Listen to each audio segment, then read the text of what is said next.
Imagine growing up in the wild, running with animals, and never meeting another human being. In ancient Mesopotamia, people told a remarkable story about a man who lived exactly that life. Far away from the great cities of Mesopotamia were wide open plains, where tall grass moved in the wind and wild animals ran freely. In that quiet land lived a man unlike anyone else. People later called him Enkidu. No one knew where he came from. Some people believed the gods had created him and placed him in the wild. His life was simple and close to nature.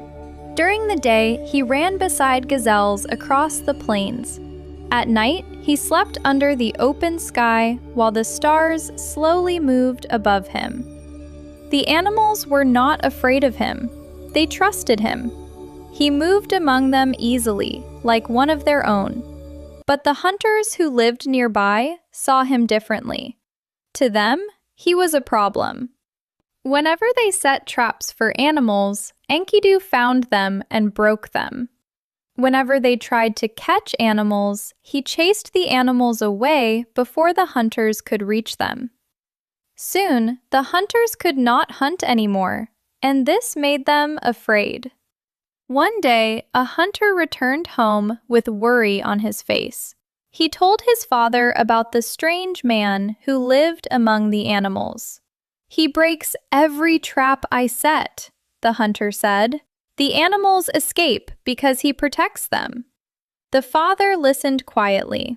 Then he spoke. "You must go to the great city of Uruk," he said. "Tell the king about this wild man. The king will know what to do." So the hunter traveled across the land until he reached the city. Uruk was very large. Strong walls surrounded it.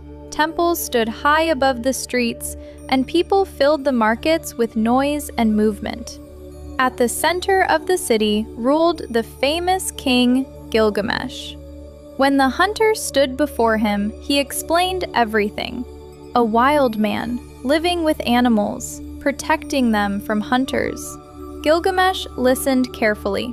Then he made a surprising decision. The king did not send soldiers. He did not send hunters. Instead, he sent a woman named Shamhat. Shamhat was wise and patient, and Gilgamesh believed she could guide the wild man toward the human world. So Shamhat traveled with the hunter back to the plains. They waited quietly near a place where animals came to drink water. Days passed. Then one morning, the man they were waiting for appeared. Enkidu walked slowly toward the water, surrounded by animals that trusted him. He knelt beside them and drank from the river. Everything was calm. Then Shamhat stepped forward. She spoke softly to him. Enkidu looked up with surprise. He had never seen a person like this before. The way she spoke was calm and kind, and slowly, something inside him began to change. After spending time together, Shamhat led him toward a camp where shepherds lived. The shepherds were surprised to see him, but they welcomed him kindly. They placed bread in front of him. Enkidu looked at it with confusion. He had never seen bread before. Shamhat showed him how to eat it, and slowly he took his first bite. The taste was new, but he liked it. Then they gave him beer to drink. Soon, laughter filled the camp as Enkidu sat with the shepherds, sharing food and listening to their voices. And slowly, he began to learn their ways. For the first time in his life, he was sitting with people. After some time, Enkidu returned to the plains where he had once lived with the animals. He walked through the tall grass, remembering how he used to run beside the gazelles. Soon, he saw them. His heart lifted with joy. He began to run toward them. But the moment the animals saw him, they turned and ran away. The gazelles rushed across the plains and disappeared into the distance. Enkidu stopped. He did not understand. He tried to follow them, but his body felt heavier than before. He could not run as fast as he once did. Slowly, he understood something painful. The animals no longer saw him as one of them. He stood alone in the wide plains. The life he once knew had changed forever. Shamhat walked beside him. "You cannot live with the animals anymore," she said gently. "You belong with people now."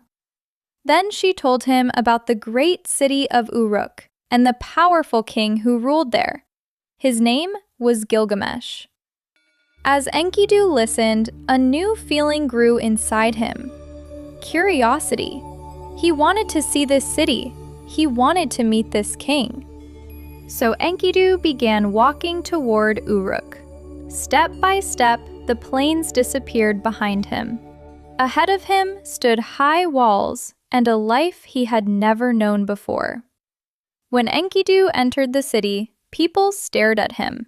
They had never seen a man like him before. Soon, the king heard that a powerful stranger had arrived, and the two men finally met. At first, there were no friendly words. There was only a fight. The two strong men faced each other. Then they struggled with all their strength. People gathered around them, watching in silence. For a long time, neither man could win. Finally, they stopped. Both were breathing heavily. Then something surprising happened. Gilgamesh smiled. For the first time in his life, he had met someone who was as strong as he was. Enkidu smiled too. The fight had ended, but a friendship had just begun. From that day forward, the two men were rarely apart. They walked through the city together. They talked late into the night. Soon, they began planning great adventures. Together, they would travel far from the city. They would face danger and powerful enemies. But more important than the battles was their friendship. The man who once lived among animals had finally found something he had never known before: a true friend. And that is the beginning of the story of Enkidu and his powerful friendship with Gilgamesh. Their journey together would soon lead them into dangerous adventures that tested their courage and their friendship. If you enjoyed this story, I think you will enjoy the next one even more. Click the video on your screen, and I will see you in the next story.